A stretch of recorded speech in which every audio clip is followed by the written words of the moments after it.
চাপের মুখে পদত্যাগের কথা বিবেচনা করছেন মোহাম্মদ ইউনূস।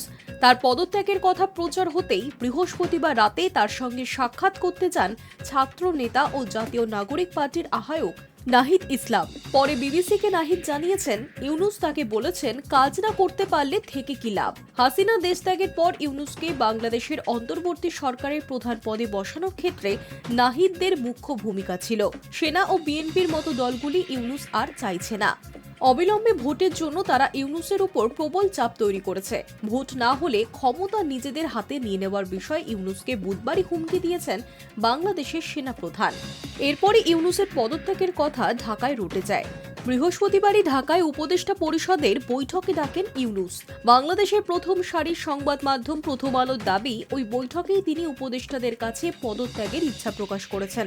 ইউনূস নাকি ওই বৈঠকে দাবি করেছেন, ঢাকায় প্রতিদিন রাস্তা আটকে আন্দোলন, সংস্কার সহ বিভিন্ন বিষয়ে রাজনৈতিক দলগুলির মধ্যে ঐক্যমত্য না হওয়া, রাষ্ট্রীয় কাজে নানা পক্ষের অসহযোগিতায় তিনি হতাশ।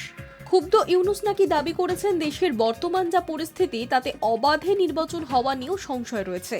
প্রথম আলোর দাবি অনুযায়ী বর্তমানে বাংলাদেশের যে পরিস্থিতি তাতে অবাধ ও নিরপেক্ষ নির্বাচন আয়োজন নিয়েও সংশয় প্রকাশ করেছেন তিনি।